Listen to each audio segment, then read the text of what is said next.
அருமை அருமையா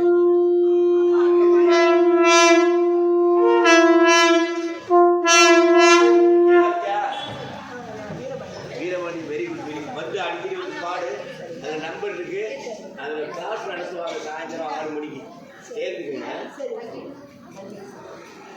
அடுத்தது பாடு பாடு என்ன பேசிக்க